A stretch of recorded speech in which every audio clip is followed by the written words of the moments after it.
Students, in this video lecture, we will discuss about classification of systems and impulse response.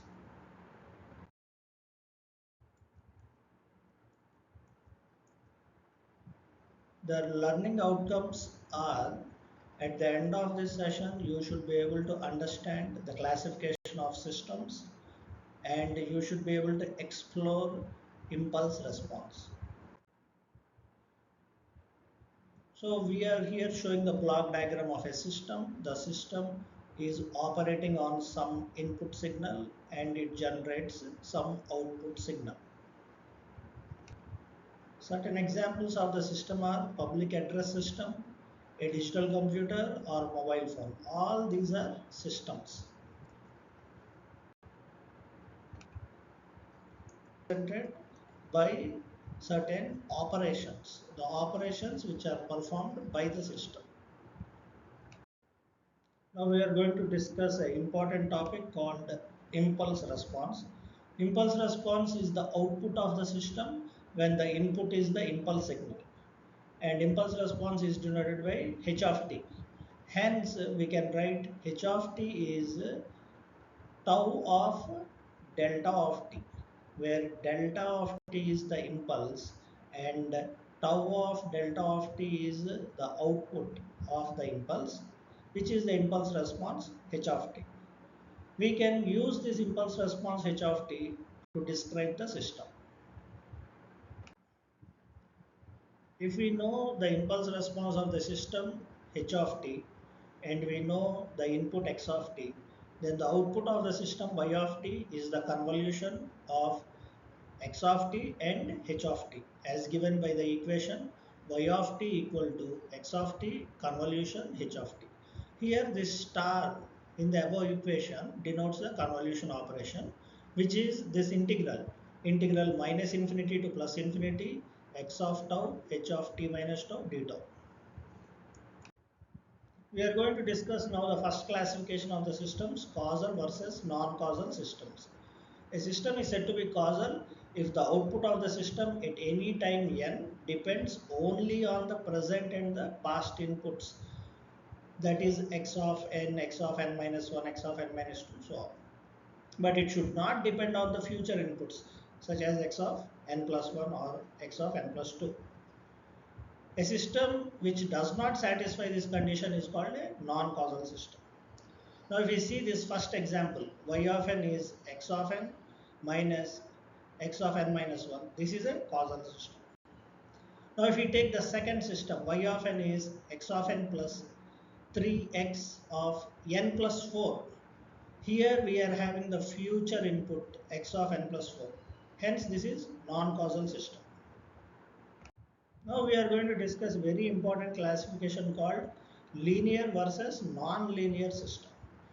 A system is a linear system if the linear combination of the two inputs, that is a1 x1t plus a2 x2t, when given to the system, then the system is said to be linear if the corresponding output is also a linear combination of the individual outputs such as a1 y1t plus a2 y2t.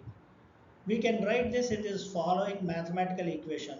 Tau of a1 x1t plus a2 x2t is equal to a1 y1t plus a2 y2t. This equation is called superposition principle. The system which does not satisfy this superposition principle is a nonlinear system.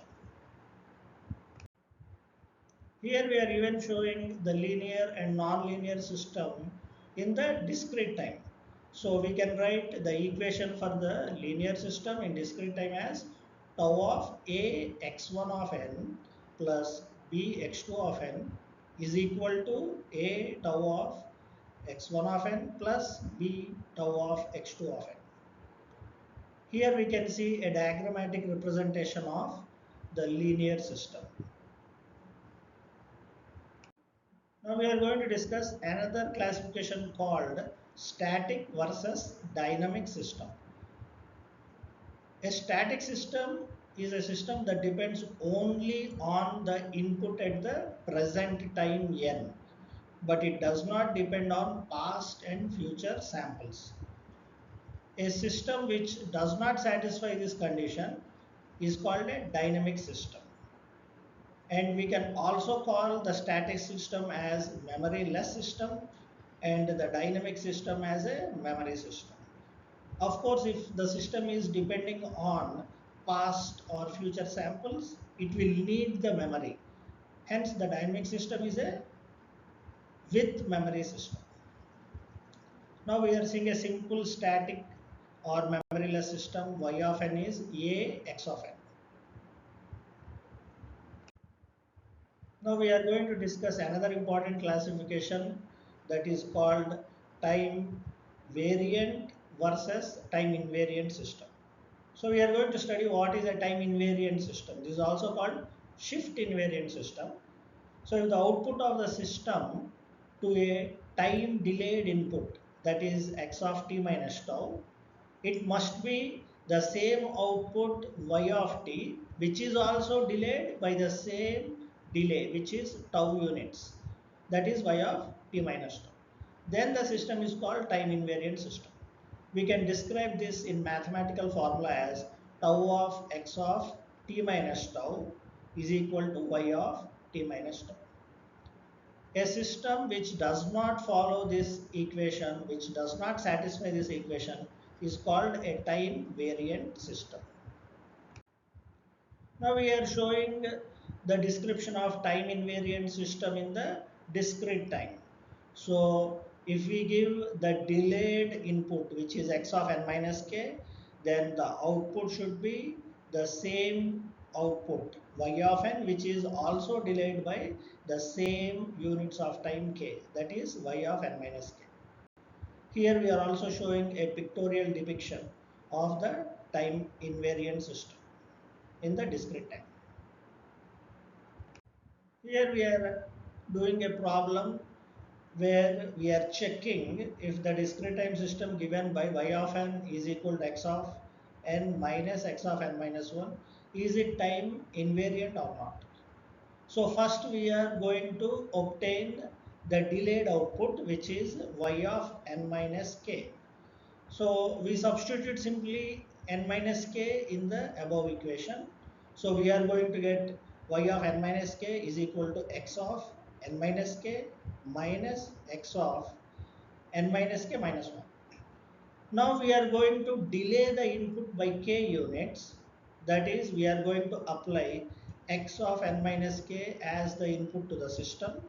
Then we are going to check the output, which is also x of n minus k minus x of n minus k minus 1. Hence, this system is time invariant system. Here we are showing some examples of time variant systems. Y of n is n into x of n. This is a time variant system. Another example, y of n is x of minus n. A third example, y of n is x of n multiplied by cos omega naught n. Whenever the x of n is getting multiplied by some factor of time, or time gets changed as in time reversal, usually the system becomes time variant system. Next we are going to discuss the classification stable versus unstable system. A system is said to be bounded input, bounded output, or bibostable if for every bounded input the system produces a bounded output. So if we have a bounded input signal, that is x of n, whose modulus is less than its maximum value m of x, which is finite, that is less than infinity, then the system will be called bibostable only if the output y of n modulus is also less than another finite maximum my.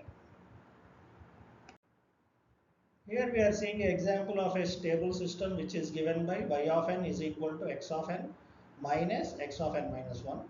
So here we are going to take a simple input to test the stability, that is x of n is some constant c into delta of n. Then we can observe that the output y of n is given by c into delta of n minus c into delta of n minus 1. So here we are always going to get finite output values. Hence this system will be stable system.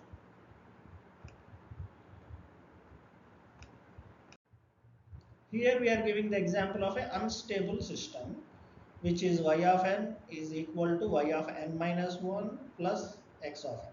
Usually a recursive system that is having its previous output fed as its current input.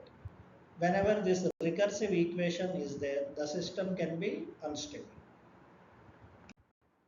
I thank all the students for your patient hearing. Thank you.